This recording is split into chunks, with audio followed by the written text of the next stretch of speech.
And he's like, let's just throw it up. It'll be fun. We can meet some new people. It'll be great. You'll see. And I was very skeptical, but we did. We listed a little bunk that was built into a living room wall on Airbnb. And after 3 months, we were completely paying our mortgage with it. What? Welcome to Live, Let, Thrive, a podcast about the Airbnb life, the share economy, and everything in between. Here are your hosts, Micah and Steve. Hello, hello, hello. Welcome back to another exciting episode of Live, Let, Thrive. We're doing stupid intros now, so whatever.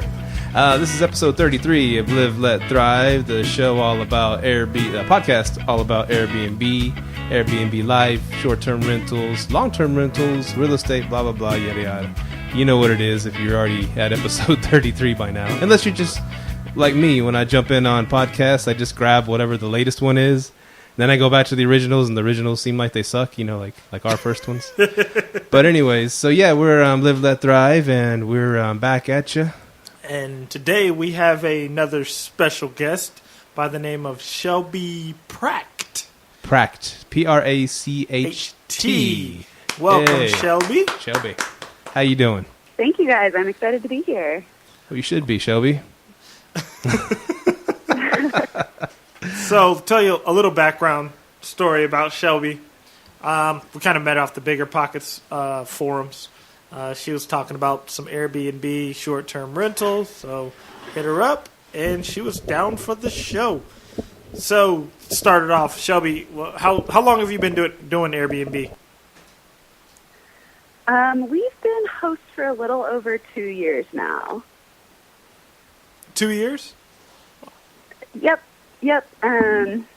We started off hosting a shared space in our house, and now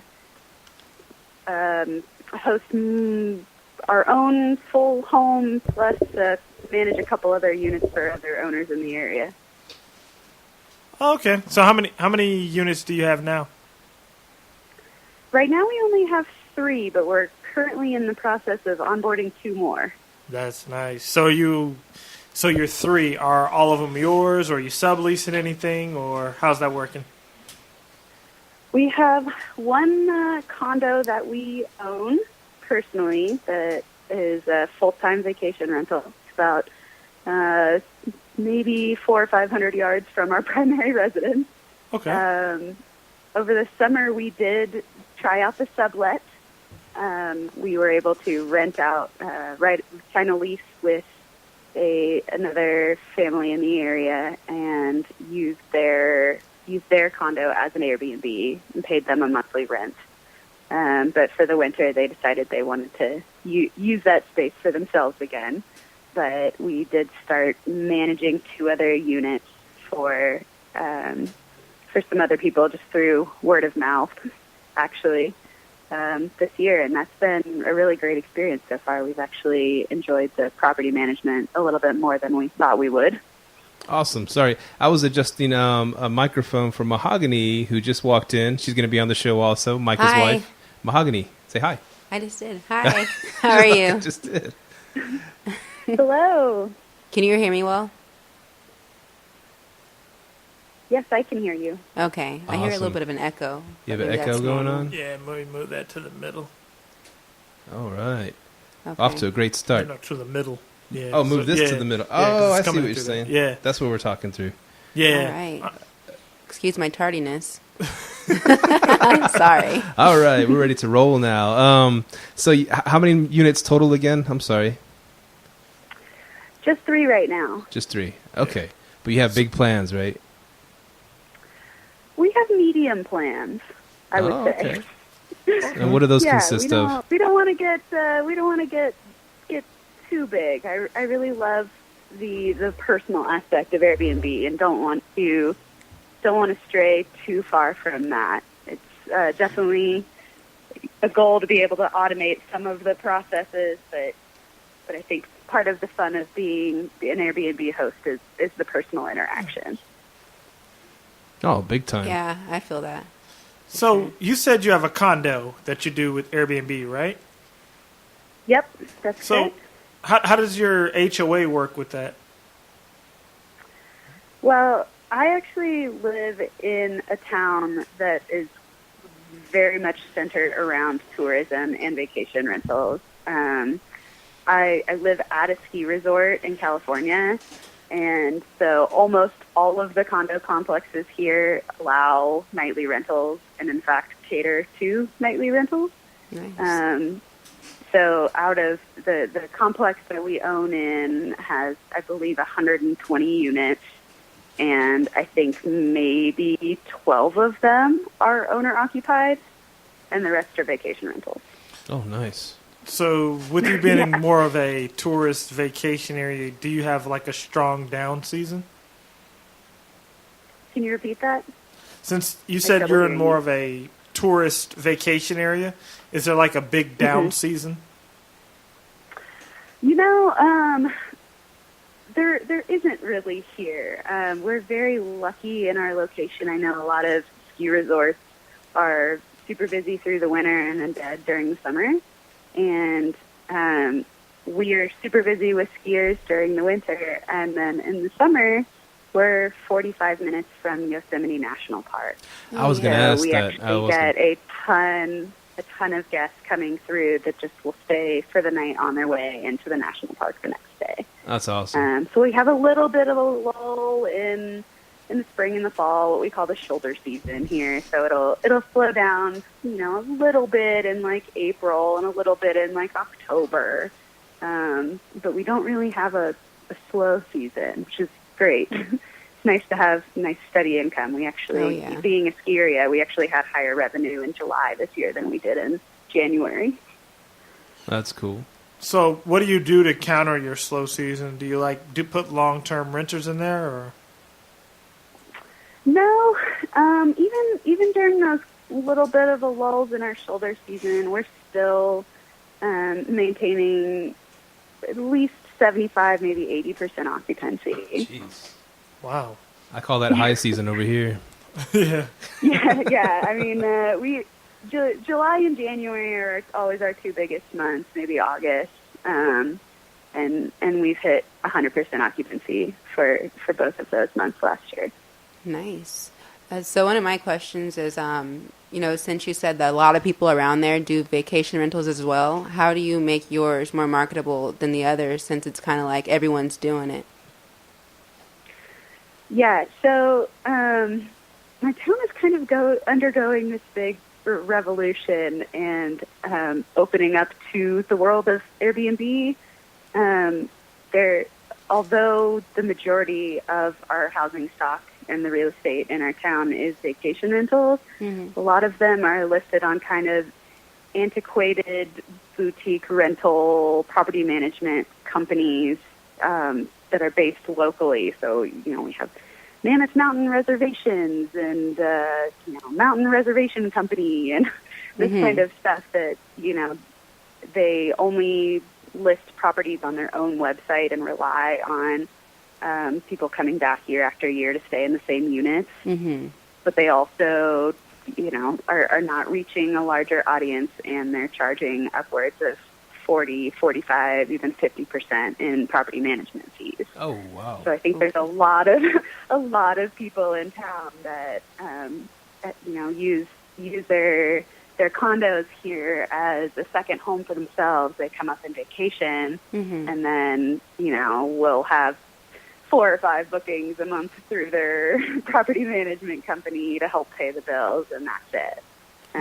So we're just kind of getting to the point where there are more and more Airbnbs popping up in town. So they're seeing the it'll light. be interesting to see if we still have those high occupancies in the next 2 or 3 years once more people start figuring out that Airbnb is more profitable than their tiny boutique property management firms. Oh, wow. Okay. Now, sorry, go ahead. Oh, sorry. Do you use other sites or just Airbnb? We are exclusively on Airbnb at this point. And why is that? Convenience, I guess, right now. When my husband and I got married, we went to, we kind of did a European tour for our honeymoon. And everywhere that we went, we stayed in Airbnbs all through Europe and had just the most amazing experiences. And when we came back, my husband was like, we should list our space on Airbnb. And I was like, honey, I love you, but we live in a 1-bedroom condo. We don't have a space to list on Airbnb. And he's like, no, we can list a bunk in our living room on Airbnb. Heck yeah. And I was like, you're insane. You're literally insane. No one is going to pay money to sleep in a bunk in our living room. And he's like, let's just throw it up. It'll be fun. We can meet some new people. It'll be great. You'll see. And I was very skeptical, but we did. We listed a little bunk that was built into a living room wall on Airbnb. And after 3 months, we were completely paying our mortgage with it. What? Whoa. That's awesome. So totally we, believe it, though. Saved up that money for a little bit and bought a house that we're actually living in now down the street and started renting that one full time because it was much more lucrative. Good deal. I just want to chime So, in. it was such a great experience using Airbnb that we've just stuck with it so far. Awesome. I just want to chime in real quickly, Shelby, and be really sexist and say, see, dudes are always right when we tell our wives, let's Airbnb our house out. No. See, Micah's done that. He convinced you, Mahogany, Yeah, he and did. y'all are making bank now, right? Making mad skrilla. True. And Shelby's husband In convinced my hers. defense, I was the one that convinced him to buy the house in the first place. Oh, okay. Yeah. Semantics. I He said, she said. Maybe we're even there. I don't know. We'll see. I'm currently We'll see. trying to convince my wife to let me do that out of our house.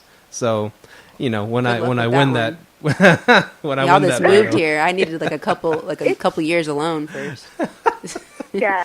in that big lonely It house. was a really great way to dip our toes into hosting. I really enjoyed it, but now that we've moved over, we don't normally rent out the space that we have in our own home now. And I think if we did it more sporadically, it would have been fine. But like I said, we had such demand in the area that we were getting to the point where we would have 1 or 2 empty nights a month. And I'm like, this is my living room. I feel like I can't go into my living room anymore. So it's probably not something we'll continue to do, but I'm really glad that we started that way. So where exactly is this condo? We need to possibly invest out there. Let her give out their We're address. located I guess they in don't a live ski there. town called Mammoth Lakes. Mammoth Like where? California, right? Mammoth Lakes. Yep, Mammoth Lakes, California. So Oh, we're I'm kind of scared. to 3 invest out hours there. south of Lake Tahoe. Oh, really? Nice. Yeah. Okay, It's a we nice have- tiny we have- town. I think there's 8,000 residents. Oh, we have condos in Lake Tahoe. We have timeshare rentals in Lake Tahoe, and the Nevada Oh, side. okay. Yeah. Okay, so you're okay. That's not bad. Similar area. Yeah. Wow. So how do you? Are they all your Airbnbs? They're all pretty much local to you, right? Yes. They're all within a 12-minute walk from my front door. Wow. So maybe a mile, yeah. So They're you all within manage? a mile of. You self-manage all of them? Yeah, I do. Ooh. You do all the turnovers? No. Okay. Thankfully, we are starting to outsource the turnovers, and not completely outsource. I've got a couple of great cleaners that I've been working with for a while. In fact, my neighbor that lived next to me while we were in this little condo, so she lives upstairs and can just walk down the stairs to go and clean it for me when we have a turnover. But I'm around often enough that I can go check and make sure everything looks good and do the resupplies and check in with guests when they need some help. But it's definitely starting to automate and become a little more hands off, which is great. All right, Shelby. I'm a guest, right? Potential guest. Mm-hmm. And I arrive at one of your condos, and I'm like, okay, Shelby, I'm here. What's there to do? What do you tell me? What advice do you give me? What's there to do in What's Mammoth? there to do in Mammoth? Yeah. Well, tell me, guess what time of year are you showing up? Good point. Let's say the spring. Well, if you are arriving anytime before July, you can still go ski. Our ski hill here was open until August this last year, so I can happily give you directions to get to take the free local transit up to the main ski lodge. And our roommate here works is the manager of a ski rental company, so we can get you a discount for the rentals if you need them.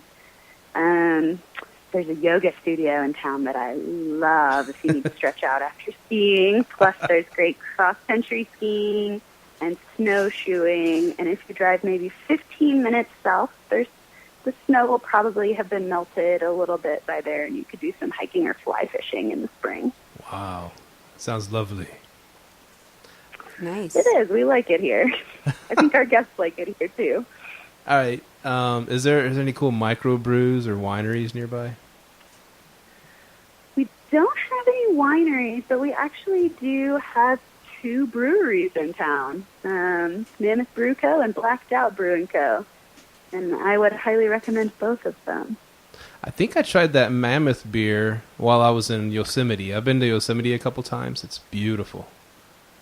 Yeah, I highly recommend anyone who hasn't been to Yosemite make it happen. It's worth it. I want to be there forever, except for the bears. I'm kind of scared of bears. Yeah, bears are kind of just very large pests here.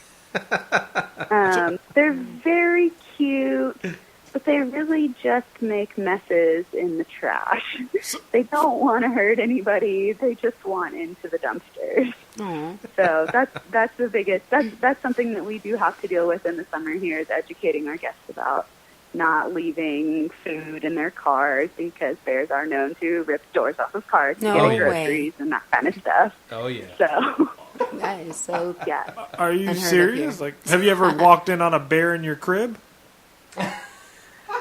Not in the house. They generally don't. We do have a couple of bears locally that have learned how to like turn the doorknobs and will get in. That's so if funny. they don't Oh, think no. anybody's Oh home. my gosh, that's so funny. Seriously, I'm not visiting that. But mostly they just they walk around. We have to keep all of the dumpsters in town locked, but they know where they all are, and will go around and kind of do their rounds and check all the dumpsters. Occasionally, a tourist will forget to lock the dumpster because That's they so don't funny. realize why we do that, and you just find trash strewn all over the parking lot the next morning. There are bears in Vancouver. I know. In my You front don't- yard. You don't tell your guests that the bears snoop around the dumpsters and occasionally check for unlocked doors. You give them a heads up. Yeah, tell them. Yeah, no. We do tell them to make sure to get all the food out of their car. We have had a guest right when we very first started that had their car broken into by a bear. That makes for a bad review. Yeah. What was A that bear review broke like? into my It was car. rough. But it wasn't my fault. I over and over again was like, you got everything out of the car. It's all, there are bears. And the next morning I went out and there was glass everywhere. They'd broken the window, and You there can't was, even like, prosecute rice at that and point. flour and like everything all over the parking lot. And it was like, I thought you told me you got all the groceries out. And she's like, well, I didn't think you were serious. Yeah, I was serious. So what But was that's been our only experience with that. We haven't had any other issues Aside from the bears. so aside like from the bear. what was One her- bear that one time? what was her review like? Did she say like they have a bear infestation, or how did that go? No, she was one of our very first guests and still left a great review. Okay. Yeah, it was definitely quite an experience for her and for both of us. But I bet. but no, she was great. All right, what's your percentage? Good guests or whatever to bad guests. What's your percentage? I'd say like 97-3. Oh, okay. So what? Tell us a story about a bad guest, because I just had my first bad guest, and I'm still kind of, it's a business. I gotta tell myself it's a business. Still? Yeah, and I don't take it personal. It's a business. Breathe. And so, anyways, yeah, just tell us about your bad guest experience. I want to put it on you now. We've had very few bad guest experiences, luckily, and even the bad guest experiences that we've had have been pretty minor, I think. Actually, this was probably only 2 or 3 weeks ago. We had a guest that I was doing the turnover myself, going to clean, and he messaged me and asked for a later checkout. And because I was cleaning myself, I said, yes, sure, we can accommodate that. No worries. So he said he needed an extra hour, and so I arrived like an hour and a half later, and he was still there. And so I messaged, and he said, oh, I'm sorry, I need another hour. Oh, no. Okay. Sure. And so I sat around waiting for him to leave, because we had another guest checking in that afternoon. Sat around waiting for him to leave for 3 hours and had to knock on the door and ask him to please leave, because I had to get in there to clean for the next guest.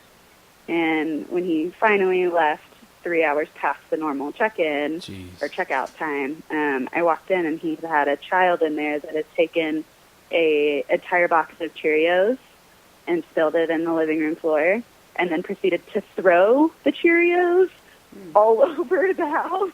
Oh, no. So I spent like the first 45 minutes of my time there cleaning, just picking Cheerios up off the ground.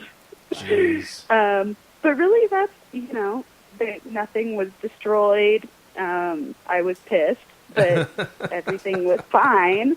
It kind of put me out that day, but that's really the worst experience that we've had. We've had a couple of people like break some glasses before, but they reimbursed me for them.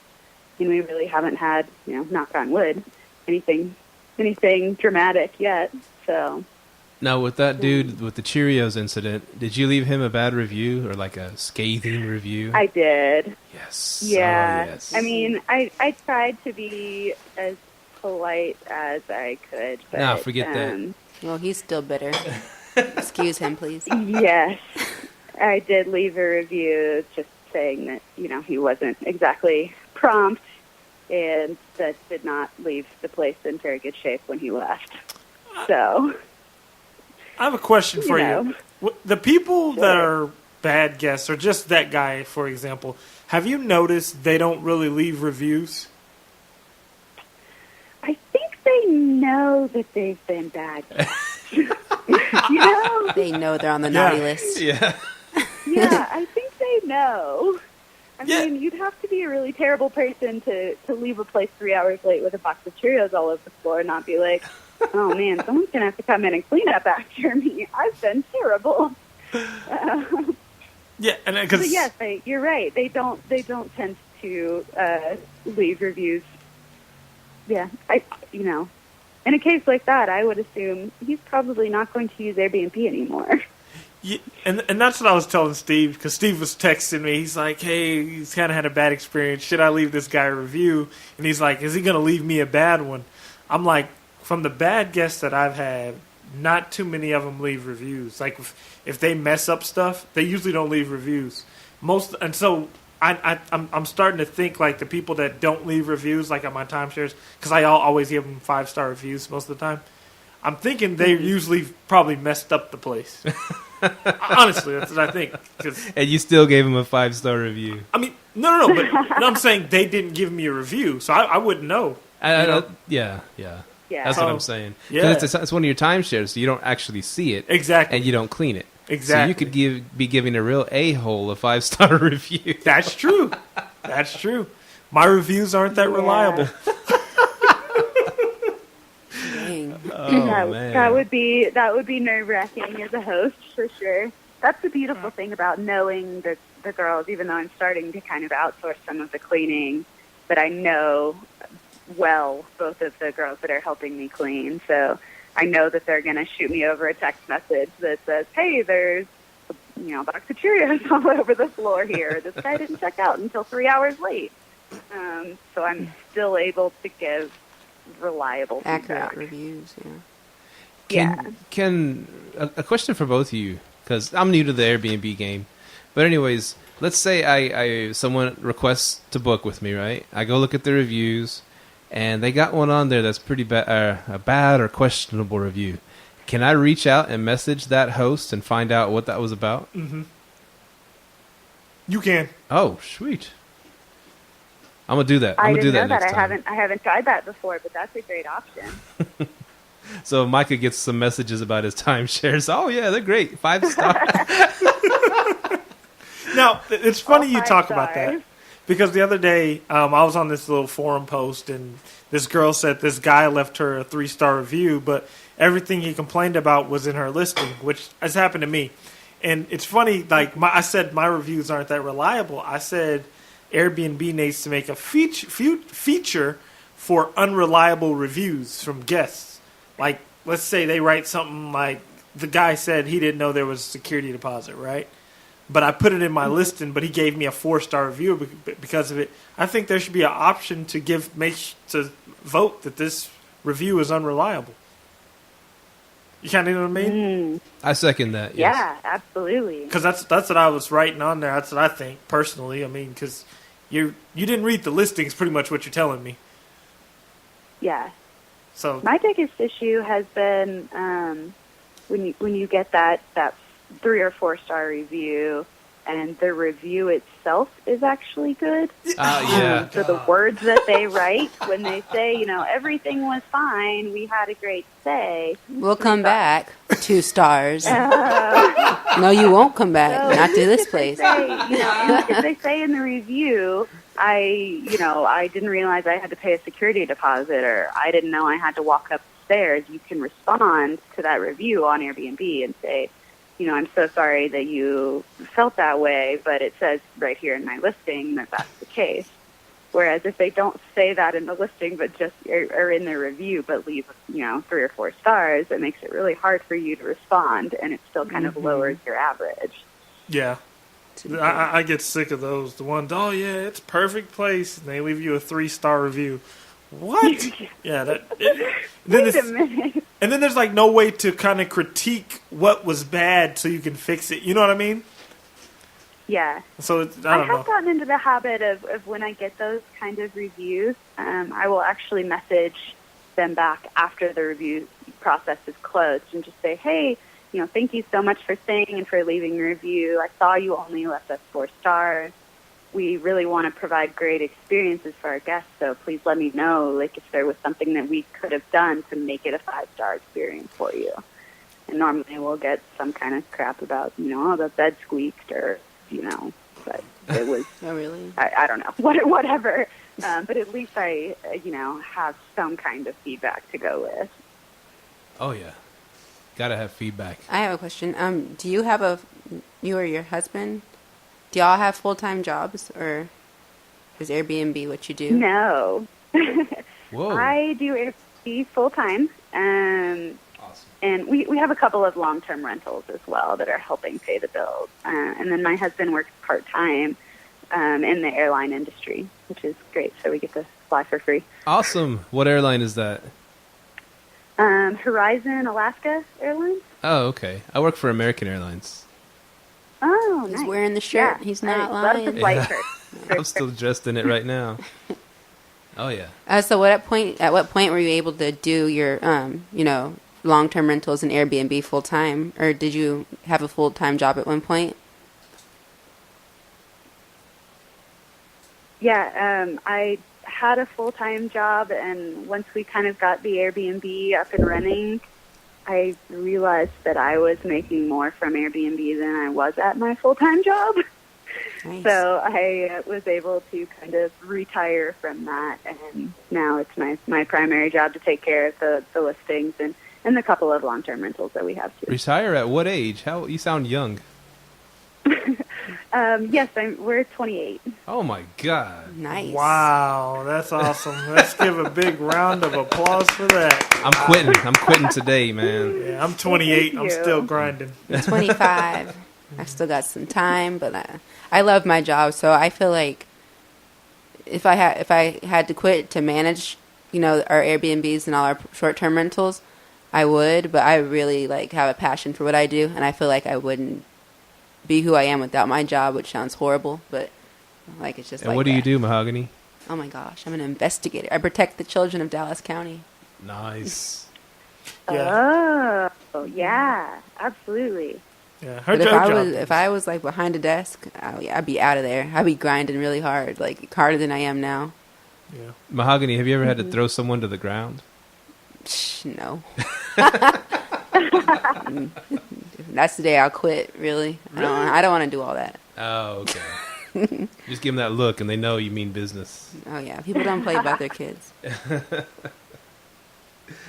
Okay, I got a question. Oh, you go ahead, Micah. You sure? Yeah, I'm positive. Okay. Yeah. So I was looking over your site. So are you already into Airbnb property management, or is that something you're looking to get into?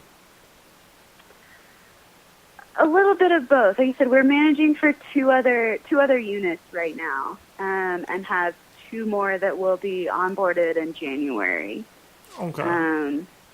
So I think the goal for 2018, we'd like to have 12 total units.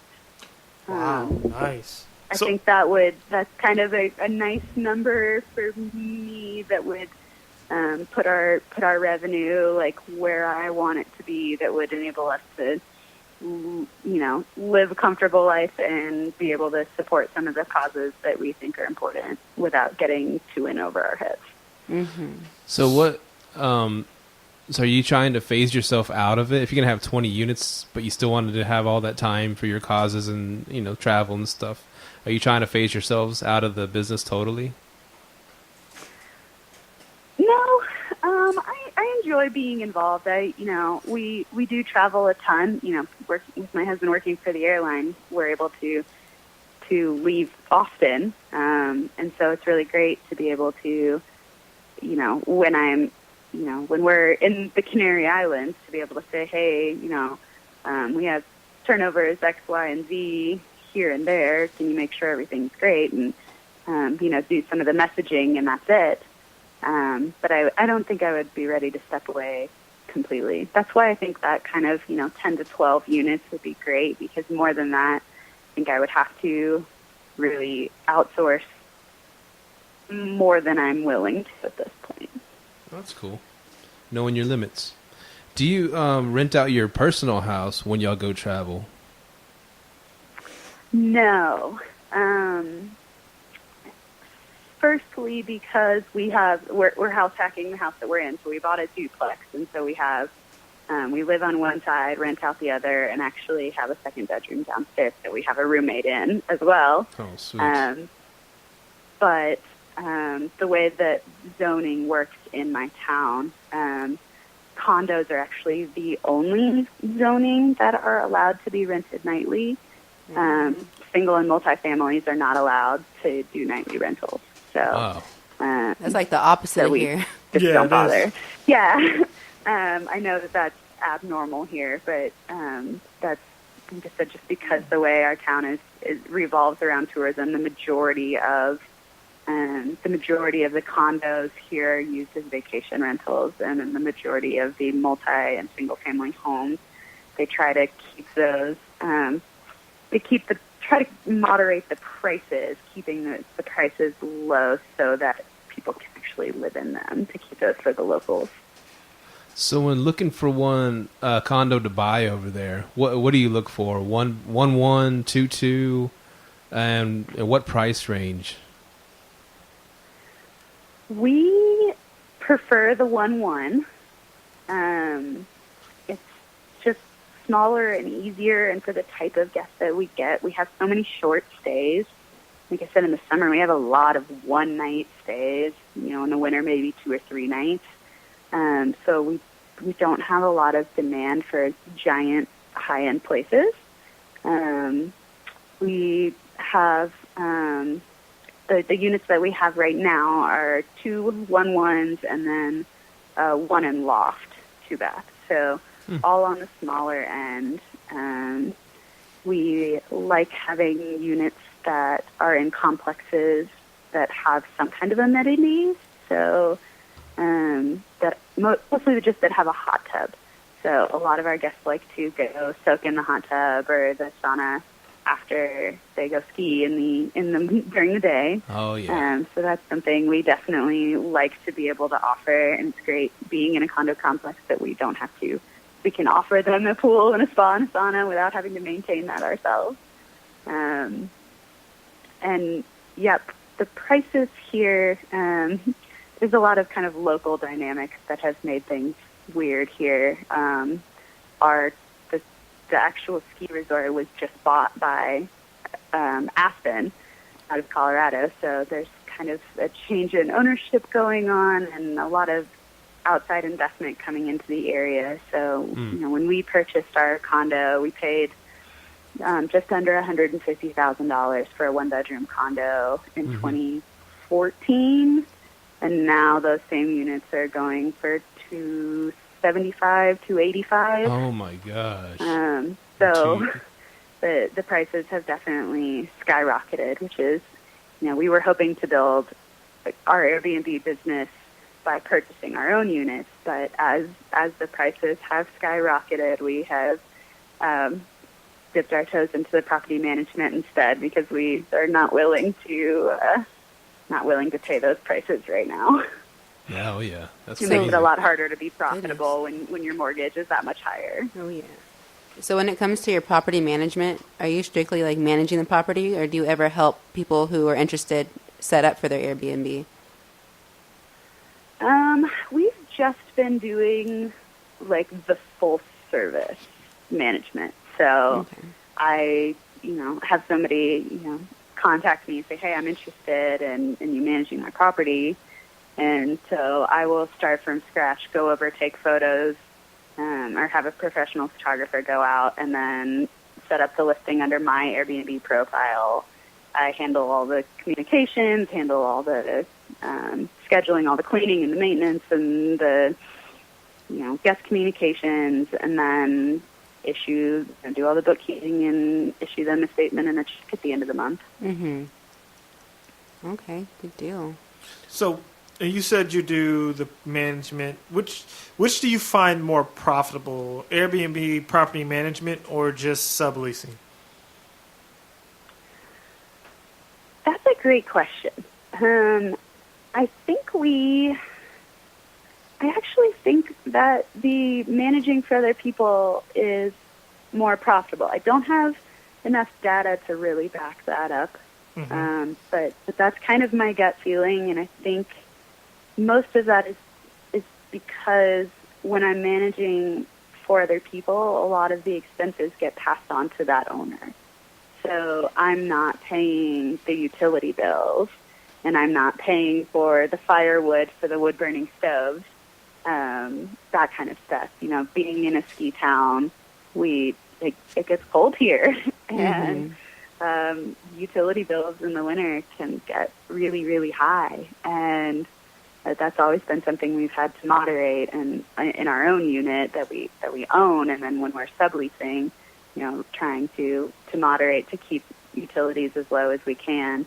But when we're managing, obviously though, we're still trying to keep utility costs low for the owners. If we have a really high utility month, it's not cutting into my bottom line. Yeah. What are your fees like to manage a company, Airbnb for someone? Can you say that again? What are your fees like to manage someone's property? We're charging right now 25% of their gross revenue, which, like I said, compared to the 40-45% that the boutique rental companies are charging, a lot of people are excited about that kind of price frame.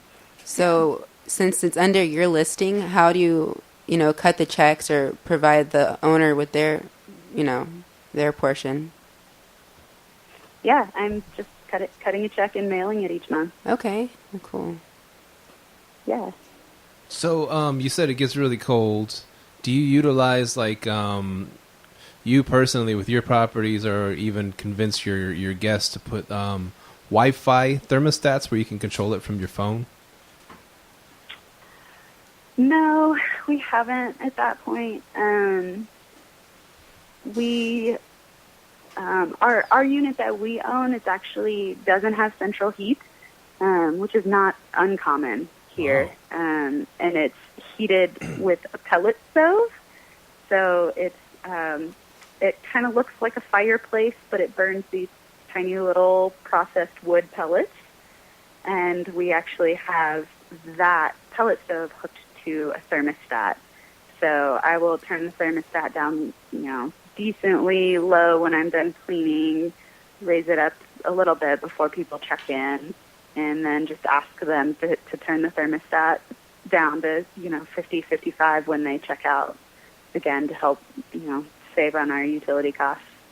Oh. We have considered the Wi-Fi thermostats, but not something we've implemented yet. Oh, cool. I just ordered some on Amazon, $83. Got me a Wi-Fi thermostat. I can't wait to start using it. So, because I've gotten to our. I'm definitely interested to hear how you like those. Yeah, you should listen to our show. 10 years later. By the way, that thermostat I got. We're here in Texas. It gets really hot. So I've gone to the house before, and we have AC. Do y'all use central air there? AC? Nothing. No, we don't have ACs. I don't know of anywhere in town that has ACs, actually. Wow. But I grew up in Alabama, so I understand the importance. Oh, that was my next thing. I was going there. I was like, yeah, these Southerners aren't used to that. But you're from Alabama, so Yes, okay. no, I grew up in Alabama. I totally understand how important air conditioning is. Oh, wow. Yeah, so that's the thing. So I've gotten to the house times before, and they've had it like down to 65 degrees with the fan instead of auto. They had it on fan, just blasting away. I'm like, God, dog it. And so that's what convinced me to get it. Just those bills. Yeah, that's always painful when you go in and it's freezing in there. In my case, when you go in and it's like 80 inside and you're sweating. Why would you do that? Personal question. So, do y'all have any children or plan to have children? And if so, how do you, manage everything and have your child, or how do you think you'd be able to manage it with the child? We have just a fur baby. My little dog Nike is 12 pounds and travels with me everywhere, including to all of my Airbnb listings. So he's happy to tag along anywhere, and we'll curl up wherever he can find a little spot of sunshine while I clean. And he's very happy with that. And that's the extent of our family in the near future. Nice. So do you allow pets at your Airbnbs? We allow pets in one of our Airbnb units right now. Because we're in a condo with a homeowners association. One of the associations that we're involved in doesn't allow pets for renters. Only owners are allowed to have pets in the unit. So that kind of limits us. But we're very excited about having a new pet-friendly unit in a different HOA that has already been a big success. So, quick question. Like, okay, that place doesn't allow pets for anybody that doesn't live there, so guests can't bring them. But what if it's a service animal? Can they discriminate against them? No, they can't. And as long as, and we've had that happen a couple of times already. We've had guests bring service animals, and I just let them know, if it were my choice, I would allow pets in there anyways. Yeah. I love the critters, but I just let them know, it's a rule from our homeowners association. So if the manager sees you with the animal out there, you need to make sure that you have your paperwork to show them, so that I don't get in trouble. Mm-hmm. And we haven't had any issues with that so far. Oh, cool. Did you already ask that? How much do you charge for cleaning fees? Did you ask that? Not about cleaning fees. Yeah. How much do you charge for your cleaning fees? I like to pay my cleaners like 45 an hour. Damn, that's good money. You hiring right now? So you have to pay, here in Mammoth, we have to pay a transient occupancy tax on our total revenue, including our cleaning fees. So our local government actually takes 14% of everything and 14% of our cleaning fee. It's California for you. The cleaning fee, yeah, I know, right? But again, at least being, in this town, it actually is providing a lot of services. Like I said, we have a free shuttle system that goes all through town that our guests are able to use, and that's, just one of the things that tax helps pay for. So at least I know in general it's going to good use. But that being said, though, the cleaning fees that are listed on, that my guests are actually paying are slightly higher, 14% higher than what I'm actually paying my cleaners because I have to pay the tax on it. But so for our one bedroom, it's like $50, and for the one in loft that has 2 bathrooms, it could be like $80. What systems have you put in place to avoid paying taxes?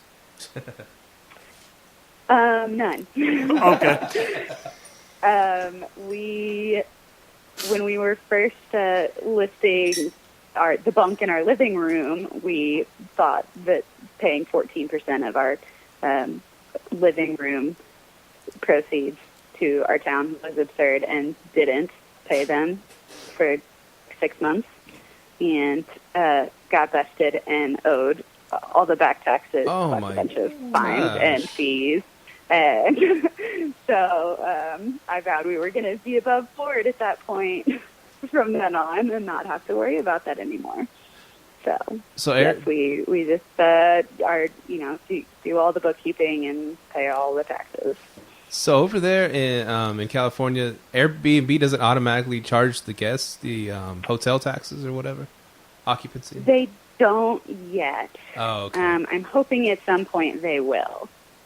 I know that that's something they've been implementing in other towns, big cities. But like I said, even though Mammoth is a popular tourist destination, it's where a lot of people from Los Angeles come up to vacation. But it's still a small town compared to, San Francisco, LA, Austin, wherever. So I think they're still, from what I hear, it's still in the works. Okay. Okay, I was going to ask something real quick. Tell me something that you do that is unique, that you believe is unique with your Airbnb units. I don't know. Something creative that you do that you haven't seen before, or maybe you do it, so other people do it and you do it, but it's still, you think it's pretty cool, pretty creative. Or that people are like, oh, by the way, that was awesome. I love the blank. I love the blank. I love the blank. We try to be creative with our decor, for one thing. Like, we've got fun, because we live at a ski resort. We've got some actual, kind of paraphernalia from the ski resort in some of our units. We have, throw pillows that have ski lifts on them and kind of cheesy stuff like that. At least that I think is cheesy, but that most of our guests love. And then I think the other thing is we always make sure to provide coffee, tea, and hot chocolate in all of our listings. Hot chocolate, that's a good touch. Yeah, it's cold and the kids are out playing in the snow and they want to come in and have some hot chocolate, and we want to make sure to be able to, that's just something little that is easy for us to provide that I think our guests really enjoy.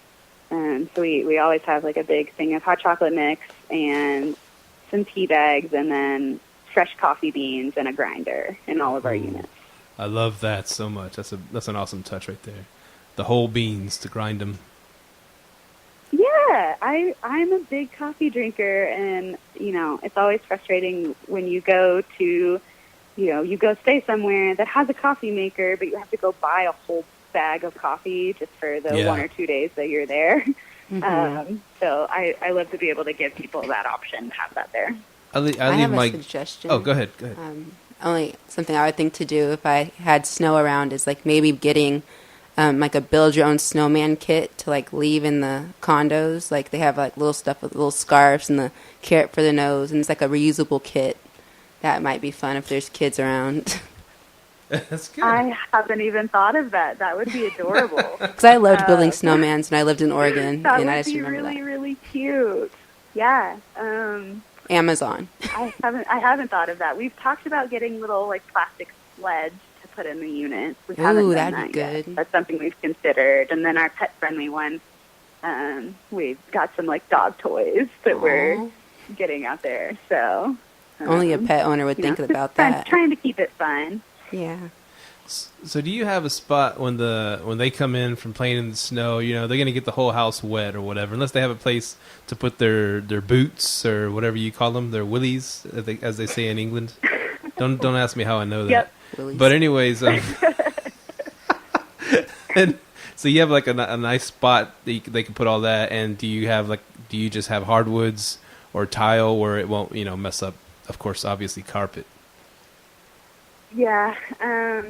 All of our units have tile entryways and ski lockers. Oh. So, or you even come into the house, there's a door, an exterior closet that you can put wet skis and snowboards and sleds and whatever into. And then you'll walk in and have tile entryway to hang your wet coats and take off your boots. And then the rest of the units are all carpet. And that's, even though they're a pain in the butt to clean, especially during the winter, it just helps keep the house so much warmer. Having tile floors when it's 20 degrees outside is chilly on your toes. Oh, yeah, I could imagine.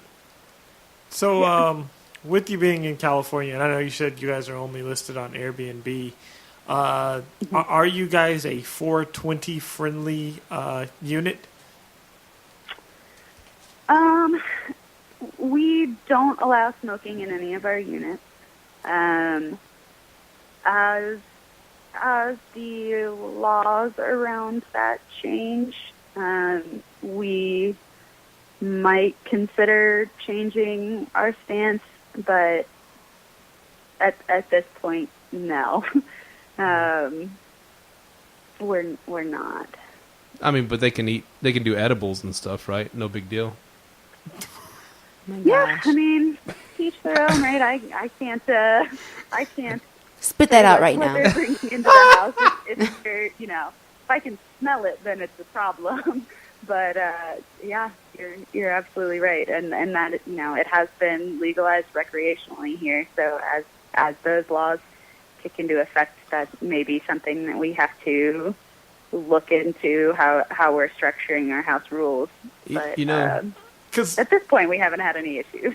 okay, because with you being in California, and my listings are I have listings out there, a lot of listings out there, but most of the time people try to come to Texas. We get a few people asking us, "Hey, are you guys 420 friendly?" And I'm like, no, but it's just weird that they would ask that. And As he winks really big at him. No, but no, it's weird that they would ask that in a place where it's illegal. I thought you would probably get more people asking because it's legal there. You know what I mean?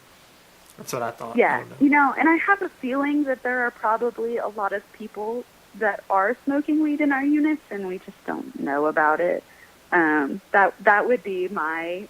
I haven't actually had anybody ask me that question, but that definitely does not mean that people are not smoking in our units. There have been a couple of times where we've walked in and been like, "Oh man, we got to open the door and the windows. It reeks in here."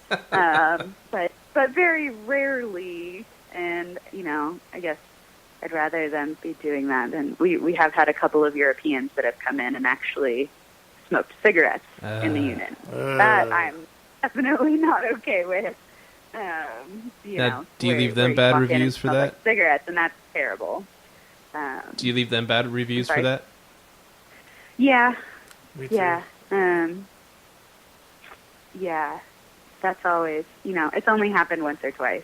But it's never fun to have to go in and air everything out and Febreze everything. You hear that, Wipe Europeans? all the walls down.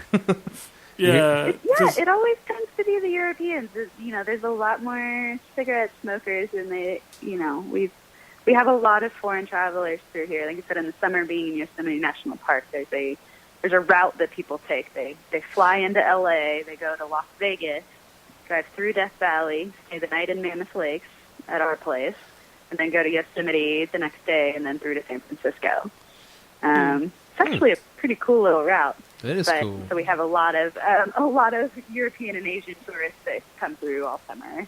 And you don't have big on that route. Big no smoking signs in there, so they'll know. No, we don't have any signs, but it is in our house rules that they have to acknowledge when they stay. I feel like the fact that we don't have any ashtrays anywhere would help people realize that. But like I said, we've had probably twice that's happened ever. So out of the probably 400 plus stays that we've had, I feel like we're doing pretty good. Now reach deep down into your brain, Shelby, if you could for me. Just reach deep down in there, past all the BS. And I'm not saying that you're BSing us. Anyways, give us your best Shelby tip on what something really smart or something innovative, something cool to do at your Airbnb to either make it stand out or just make things a little easier for you or the guests, or just a Shelby tip, just your own thing.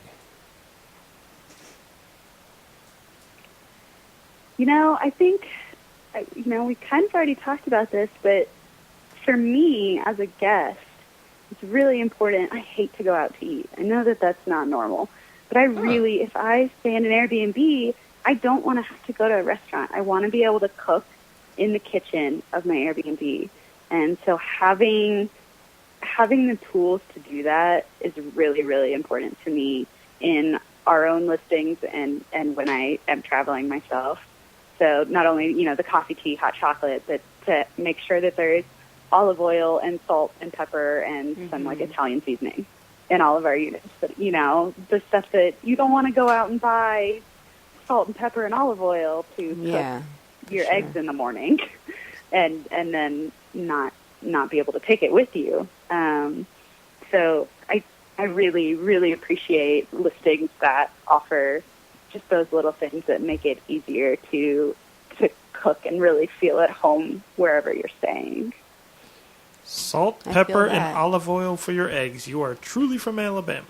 Don't forget the Italian seasoning. I know, right? I know. Awesome. Do you eat grits? If I were truly from Alabama, it would just be, a pile of a big tub of lard that I'd keep in the fridge. It's so funny. Yeah, on that line, I was going to ask if you eat grits, or do you make grits? I don't.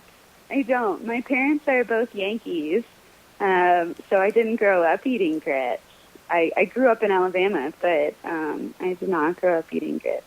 Now, biscuits and gravy, on the other hand, oh, man. All day. All day.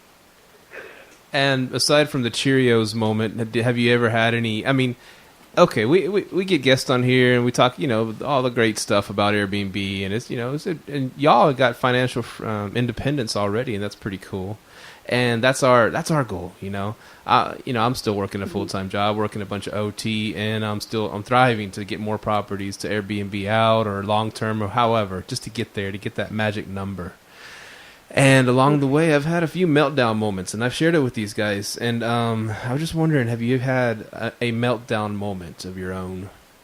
Where you're like, forget this.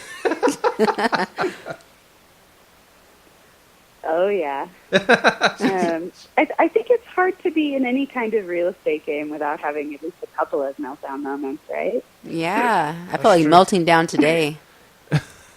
Honestly. Oh, yeah. We have a refrigerator at our condo that right now we're doing corporate rentals out of. And this refrigerator, as soon as these new tenants come in, the bottom portion is not cooling. And so we've been dealing with this for like 2 weeks, trying to get the people over there. They had to get over there, order a part, and I find out today they finally got the part. after I had to, like, you know, get on top of them. Like, hey, where is this part? You know, well, we don't know yet. Well, don't you have a tracking number? How much did you pay for this part? And so they told us, and then it arrives, and I couldn't get another appointment for, like, until next week. And our brand new tenants are over there, like, without a refrigerator.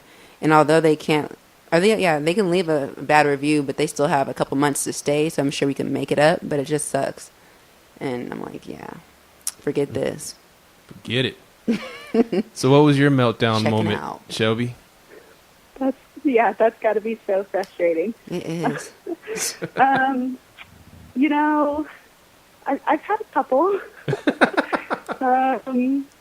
The most recent one, I think, last winter. So last winter we had a really big snowfall winter. We had 700 inches of snow last winter. God. It was just absurd. 700. Yeah. So we had a lot of issues with the snow plow company here. And this isn't even an Airbnb meltdown. This is just a landlord in general meltdown. Yeah. We had some issues with our snow plow, who was, you know, not showing up when we had literally 4 feet of snow in our driveway, and our tenants, you know, because we live in a duplex, our tenants, you know, are not able to get out of their driveway to get to work. And so I'm calling the plow guy, trying to figure out what's going on, and he's not returning my calls. And he, you know, shows up like every 3 days when it's dumping snow like this. And, you know, my tenants are calling me saying, we're going to have to move if you can't get the snow plow here, because we can't get to work. And Dang.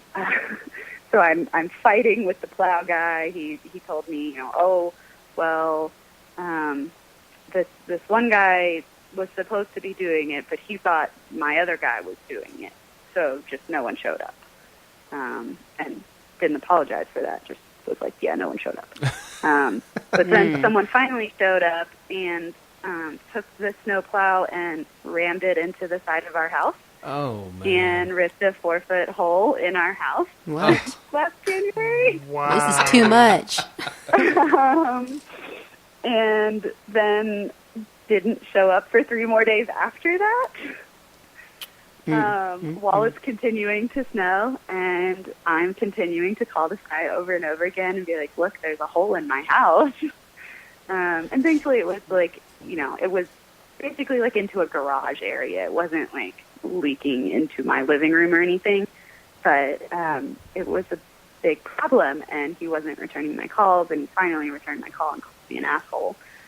Wait, he called you one? And so, oh no. We actually had to like start these like small claims court proceedings to try and get him to pay to fix the hole in our house. And just the entire, like that entire month was so frustrating. I feel like I didn't have just one meltdown. It was like 10 mini meltdowns of me just like wanting to throw my phone across the room and like, oh my gosh, we have to move. I can't live in the snow anymore. I love the snow, but I can't deal with it. Dreaming of the beach. It's a very, very frustrating situation. So needless to say, we have a different plow driver this winter. Oh, thank goodness. Yes. Thankfully. He might have been plowed while he was, you know, trying to plow. I wouldn't be upset about it. What? Okay. You mentioned, y'all bought your condo, $150,000, right?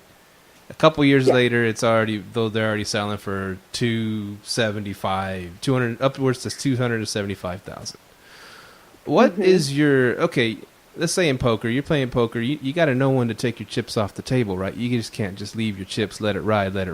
I mean, is there a buying out point you would take? Someone came up to you, hey, we'll give you $275,000 right now for this 1-bedroom, 1-bath condo. Would you take it? My husband and I have literally probably had that exact same conversation maybe 15 times in the last 3 weeks. Especially during meltdown time, right? Yeah. It's really hard to say. You know, there's lots of downsides of being in California, but a couple of the upsides of being in California is that I know even though we go through a lot of highs and lows in the real estate market, that in general, property is going to continue to appreciate here. So though it's raised a lot, it will probably dip in the future, but it will probably raise back up to even higher than that at some point, and it could be in 4 years or it could be in 20 years. But we don't really know how long we want to hold that, and we've had similar luck with so the primary residence we're living in, our duplex, has also almost not quite doubled in value since we bought it, and so we've been having the exact same conversation about this one as well. Well, we could just cash it all out and go buy a 100-unit apartment complex in Podunk, Alabama. And be very hands-off and just hire a manager to take care of all of that and just live off of the cash flow from that. And we're trying to kind of figure out where that line is. And I don't have an answer for you yet. Oh. I don't know. It is a tough one. Yeah, it is. And, part of it is we don't want to leave our town, so we need to keep a place for us to live somewhere. So we don't want to get rid of everything. But trying to figure out, when is it worth it to pull the trigger and maybe move into something more passive, or while we're young and, enjoying being where we are and traveling and, having just our dog, that maybe this is the time to continue to manage and collect all of that cash flow and, for a little bit longer. Yeah, I guess there's no one right answer, huh? It just depends on where you are in life and what's going on, So. Yeah. How do you like house exactly. hacking? So we'll see. With your duplex, how are you liking that? Me and Micah thought about doing that several times. I love it. It's been great. And I think we really did a great job in like buying right. Like we picked a unit that we really love living in, that works really well for our needs, and then we ended up with great tenants next door. Nice. That always pay their rent on time and are really happy to be there. In fact, we just renewed their lease, and they asked if they could sign a 4-year lease. What? They're not no. playing. No. Sorry. Why no? So it's California, the squatters. Staying Oh. long term, and yeah, they're excited to be there. And then, like I said, we live in a 2-bedroom unit and have a roommate downstairs who's been the best thing. We have a dog. He has a dog. He's able to be around and help us take the dog out, and he makes me pancakes all the time. Really? Pretty great. How'd you guys Yeah. find him? Did you know him already, or?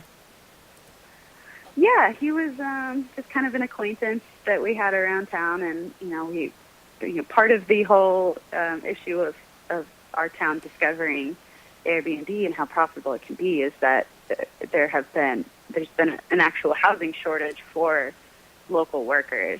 There's so many people that may have in the past rented their units long term, and then landlords are putting their units up on Airbnb, and so a lot of people are having problems finding places to live. And we heard he was looking, and we're like, well, we could try having a roommate, I guess. I don't know. We've got a room downstairs that's sitting empty right now, and it was definitely a great decision. We actually asked him to sign a lifetime lease, and he wasn't really into that. A lifetime lease. He makes pancakes Yeah. for her. That sounds like marriage. I know, right? It's been great to it's been great to have our own little community here. So the whole building is really great. Good stuff. And real quick, I like getting, what do they call it, actionables, as they say on other podcasts. BP. I'm sure you're a big Bigger Pockets fan, aren't you? Oh yeah. That's what I listen to while I do all my turnovers. Oh. Now you'll start listening to Live, Let, Thrive. Absolutely. She might listen to her episode over and over, you know. Damn, I'm good. So, all right. So when you bought your place, you had the intent of, you know, short-term rentaling it. Is that a word? Renting it and Airbnb-ing it, whatever. How did you do it on the affordable side, or on the cheap, as we like to say? What are some good tips you give to people to go find really nice stuff on a budget?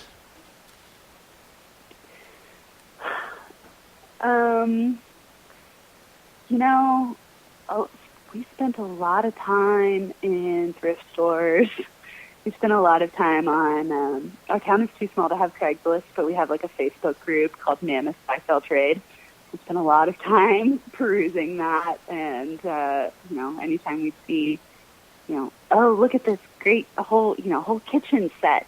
Those pots and pans are so much nicer than the ones we have, and they're only asking $20 for it. Send them a message. We were really able to do a lot of our furnishing slowly that way, just by being able to kind of be patient and adding to our units slowly. Like, I think, you know, almost everything that we have in that unit is somehow secondhand, and it looks amazing. We did a really great job of kind of cobbling stuff together to still be really, to look well put together and to be high quality. That enabled us to get better quality items for our units without paying higher price tags. That's awesome. So there you go, Micah. Yeah. That's how you do it. Do the same thing. Obsessively scroll through Craigslist. He's all about the Facebook Marketplace. So am I. He got me on that. It's awesome. I'm still a you know, Off-Road and fan. being in a town of 8,000, our Facebook Marketplace gets really entertaining. So it's kind of a win-win here of, you know, we can find some good stuff, and also it's kind of your entertainment for the day.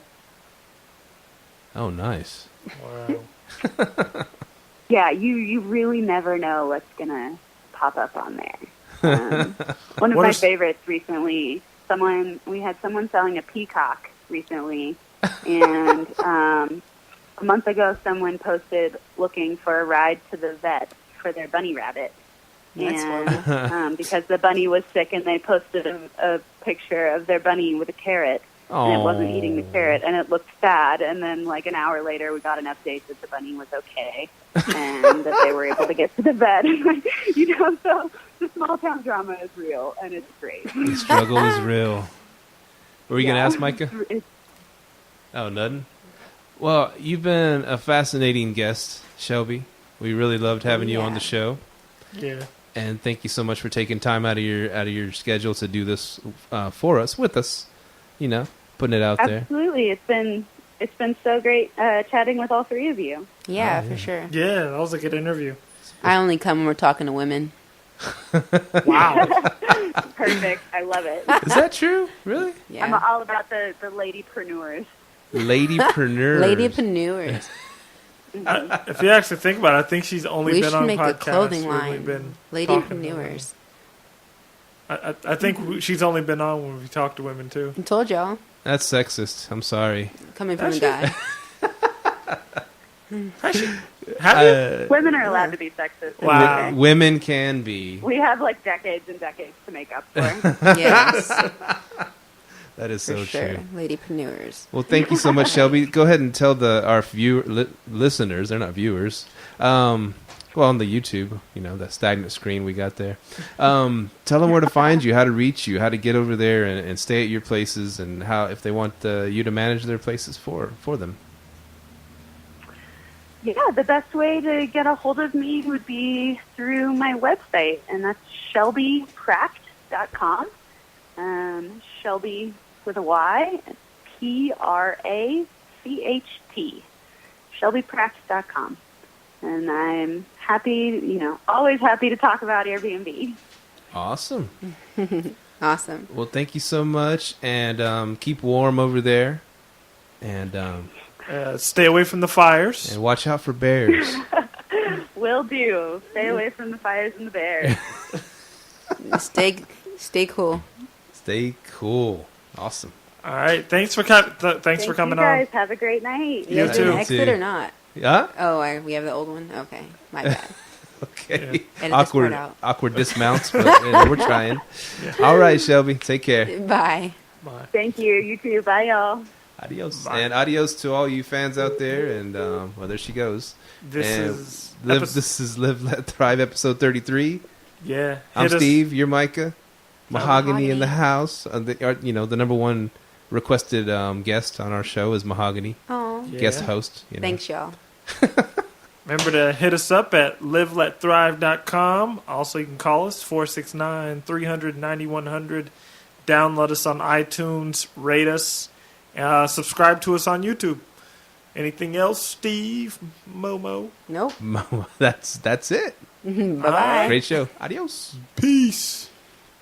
All right. I guess we're gonna try a new segment. It's called, what are we gonna call it? A Q&A or LLT Q&A or something like that. Yeah, guest questions, I guess. Yeah, LLT Q&A. That's better. LLT Q&A has a good ring to it, Yeah, there you go. We're just hitting record right now, and we got Micah's got the questions in his hands, and he's gonna fire them at us. I'm gonna admit right now, I'm not the expert here, but I'll give my opinion. I'm not gonna give. It might not be the correct answer. It might not be close to the correct answer, but I'll give my opinion. Yeah, I mean, if we don't know, we'll be honest and say we don't know. No, we'll make something up. Dang, man. Snake oil salesman. Snake oil, hell yeah. 3 for 1. What's up? Yeah, so our first question came from Chris Ovale, who was from Houston. He was actually supposed to stay in one of my Airbnbs, but he ended up not being able to make it. So his question was, how do you tax your profit from Airbnb at the end of the year?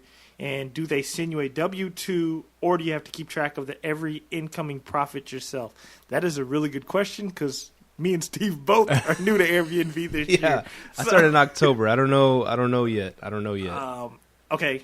First of all, we have to say, disclaimer, please consult a CPA on all tax matters. Straight up. But I will tell you, okay, I need to go to my mailbox when I get home, because I haven't received anything from Airbnb. I did when I went to get the pre-approval for my duplex. I did show them my Airbnb income, which I just printed off, and they actually approved me off that, the nice. Airbnb income. So I don't know. I've heard on Bigger Pockets forums, because it is a big question right now. If you're on Bigger Pockets, Chris, people saying that they send you like a 1099 something. And it's like a 1099K, I believe. But that's based on how many trips you host and how much money you make. And I don't know those numbers. So I think it'd be better consult the CPA on that and get like on Bigger Pockets. It's a bunch of people talking about Airbnb and taxes right now. It's like the hot topic, because everybody's made a bunch of money and sitting there scared they're going to owe the IRS. So. That's one of the goals for the show. We should get a CPA that's actually handled Airbnb. Try to get him on the show, and we'll fire away all these questions at him. Let's do it. I actually have one. I have one who handles Airbnb strictly. Oh, let's get him on. That'd be a popular show. Yeah. I know, right? Especially right now. Right now, it'd be very popular. Shoot, yeah. So on to our next question was from... Thanks for the question, Chris. Yeah. Thanks for the question, Chris. The next one here we have from our boy JC down in North Carolina, who is originally from Philly. He's a good guy, even though he's a Philadelphia Eagles fan. So, we'll hold that against him. Yeah, we won't hold it against him. So can I say one thing? Go ahead. Jerome in the house. Jerome in the house. Yeah, we'll say that every time JC gets mentioned on the show. Jerome in the house. Martin. We got Martin fans in here. Rome.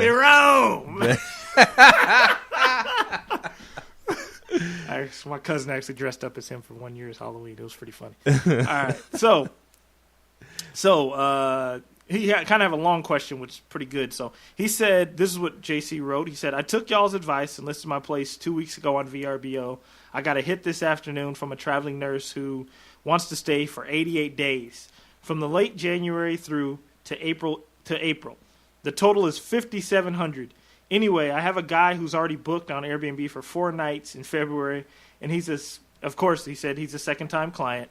Can I cancel him, or how should I cancel him without losing my newly minted superhost status? She hasn't accepted my pre-approval yet, but I'm hopeful. Sorry to interrupt. I'm never interrupted, man. Thanks for being a fan. So I guess your question is, can you kick out your short-term guy to get the long-term for the more money? I will tell you this. If you're mainly advertising on Airbnb, which I know you've gone to VRBO, this is what you want to do. Don't kick out your short-term. That's going to look bad for business, and you're going to lose your superhost status. Okay, here's a way. It ain't right. Here's a way to not lose your superhost status if you want to do that. You can. This is you finessing the system here. Yeah. This is a system finesse. You can call Airbnb, send them paperwork that your house is not. You can't host anyone during that time period, and they'll let you cancel risk-free. Well, penalty-free. All you do is say a pipe burst or something. And remember, you did not hear this from Live Let Thrive because we've never done anything like this. Okay. So you can do it that way. But my suggestion would be don't cancel them. If you have Instant Book on and you're looking for that long-term client, turn off Instant Book and open your calendar up for only 1 month. And then what you do is during that month that your calendar's open up, you advertise your place for the next month and on as a corporate rental. You can list on Furnish Finder, Corporate Housing by Owner, Airbnb. Just put a price in there. Say, hi, I charge X amount a month, $2,000 a month, however much it is you charge. But yeah, if that's what you're trying to do, man, just and if you have a private room, they go for like $800 to $1,000 a month. So that's how you want to handle it the most ethical way possible. Yeah, I always try to do the right thing, Yeah. And that is a cool hack, though. I never thought of that. I guess I could see you can reason, make a good reason for doing something like that. If this guy starts peppering you with these questions afterwards, you start having second thoughts about this guy, and then you go in there, you didn't read all the reviews right away, and you go in there to see some crazy reviews, like he's leaving his drawers in the living room and stuff like that. That seems like to happen at your place a lot. A lot of drawers being left behind. 3 pairs of drawers, actually, man. 1 pair of drawers got mixed up in my laundry, man. My wife was like, "Whose are these?" It's like, I think that's the new guy. So I don't know. Oh yeah, but I guess I should have been asking that question. Yeah. But so I always try to do the right thing because it's just karma. For me, I believe in karma. Me too. You do business right, you do it the right way, and it's gonna take you farther. You might miss out on these little these paydays here and there, but in the long run, it's gonna be better for your business and better for your reputation. And so what I come across kind of the similar dilemma today. Mm-hmm. It's not full-fledged dilemma yet, but I had someone ask me about renting my place for 2 months, February and March, and they said the current place they stay at charges $4,000. What kind of deal could I do for them? And and I sent them a price. I sent them a price, and the only thing is in February there's a guy that booked 1 day in February. And if we did, like, if this guy agrees with me, we work something out, a monthly price or whatever, and I said, and I'm gonna tell him there's a guy that has a 1 day there. I'm gonna talk to that guy, see if I can work something out. I'll even put him up in a nice place. I was thinking of, how many people you have coming? It's just him and his girlfriend. Can't stay at my crib. I'm full till yeah. March. Yeah. And so, but the thing is, they're flying through DFW. So they just needed a place crash pad, mm-hmm. and they saw my place was affordable, pretty affordable. But I would scour the web, find them a really nice spot, say, hey, check this out. I'll refund the money here, and I'll help you get that one better than mine. There goes a hack, man. That's a good hack. And that's just they're happy, I'm happy. I don't have to cancel. I just tell them just cancel it, whatever. It's not going to hurt you. It'll hurt me if I cancel you. Yeah. But we'll find you a nice spot, somewhere even closer to the airport. Just work it out with that person. That's what I would suggest, Jerome. Yeah. If that nurse and you work out an agreement, you get a nice price. Call that dude up. Hey, let's work a deal out. I'm not going to be able to do it that week anyways, but I'll help you get into another spot, maybe better than mine, and then just talk to him, be honest with him, and that's what I'm thinking. If this guy does offered me a good price for 2 months. Shoot, that's good money. So that one guy, but I still want to do right by that guy. And so I think I'll talk to him, and see what we can work out and go from there. Yeah, man, that's the very ethical way to do it. Steve's the ethical guy. I'm a bit of unethical. I'm ethical. I can't even say the word. I'm ethical on air, man. Ethical on air. No, So, I try to do the right thing. Our very last question came from my boy Josh Adegboye. I think that's how you say it. My Nigerian brother, straight out of Dallas, right here. His question is, I think we've had this. I don't know if we've answered this, but he said, "What are the top 10? What are the top 10 things you should have in an Airbnb?" I'm gonna I will direct you to the James Carlson list from Bigger Pockets. It always gets featured, but I'll kind of steal from his list. His was always have a phone number, clean sheets, clean towels, clean linens, have a phone number so they can reach you. And he had a bunch of other good ones. Of course, a bed. That's high on the list.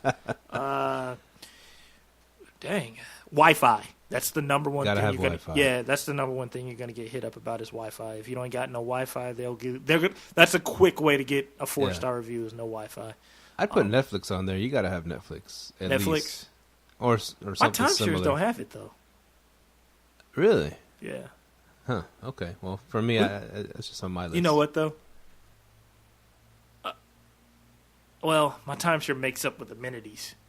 Oh, okay. Yeah, so it kind of pushes them outdoors. Yeah, You know what I mean? Yeah. But they get cable in the timeshares. Yeah, right? yeah, they get cable, but I don't think they do much. Like every time I get a review, it's about the amenities. So. Oh. Yeah. Yeah, cable's a good one. I personally have NBA League Pass, NFL, all that stuff. When you sent this question to me, I was at work, right? Uh-huh. And my first response, I don't know why it came into my head. He goes, "What do you supply?" Or top 10 things to whatever. And I said, number one has to be a big old bowl of rubbers. Yeah, I mean, hey, you don't want the babies being made, or you're trying to. I want my guests to be safe. Yeah, be safe. You see, he's an ethical guy. So. There you go. He's an ethical guy, So, but I will direct you for the rest of it, man. Check out James Carlson's blog on Bigger Pockets. He has a top 10 list of things to have in an Airbnb. Carlson was one of our guests, and he's the Airbnb guy up in Denver. He has some pretty good stuff, so definitely check him out. But yeah, beds, clean sheets, clean towels. Always go white on the towels. I learned that. Yeah. Charles Hawkins told us that. So, yeah, those are definitely the top 10 things. I think that's 10. I like to leave, some coffee and some tea. Yeah, that's what he had on there. Coffee. And some cold waters in the fridge. When they get there, they can rip open the cold water, relax, put your stuff away. At least you'll have something. Yeah. And I leave a bottle of wine. I think, for me, it's kind of a must. And most everybody's drank it, but there's a few that haven't, which is cool. I don't have to buy another bottle, Man, speaking of wine, man, me and Mahogany were actually considered taking a wine out. Man, our last guest, man, that dude was up there just having a one-man party in the room. We came in, we were cleaning. This dude drunk all the wine, had like a 12 packs of beers. And like on the review, I left him, I'm like, hey, man, if you like to party and drink beer, you should have came down and told us and kicked it with us, man. So, yeah, he was up there. Mahogany's like, she texted me while she was cleaning it because it was on a weekend. He was checking out. She's like, he was up here getting effed up. I was like, dang. So yeah, man. One man party. Well, that was our first Q&A, LLT Q&A section. Hope we answered the questions as best we could. Yeah. And we sent you to the right place to find the right answers to your questions. And your face just lit up. What did you Oh, find? no. I was really gonna tell them to send some more questions, man. This is actually pretty cool. LLT Q&A, LLT Q&A. Yeah. Yeah, the phone number? Phone number is 469-300-9100. Subscribe. Rate us on iTunes. We need some more ratings, man. Rate us. Send us an email at liveletthrive@gmail.com if you got questions. Like our page on Facebook. Subscribe to us on YouTube if you're one of those YouTubers. And also like our Facebook fan page, Live Let Thrive fan page. We actually post stuff in there. You can talk to us directly all the time. We're always on the book. On the book. Yeah. Well, alrighty. Hope you enjoyed it. Later. Thank you for tuning in to this week's episode of Live, Let, Thrive. Be sure to tune in next week for all the latest in the world of Airbnb and all that entails. Bye-bye.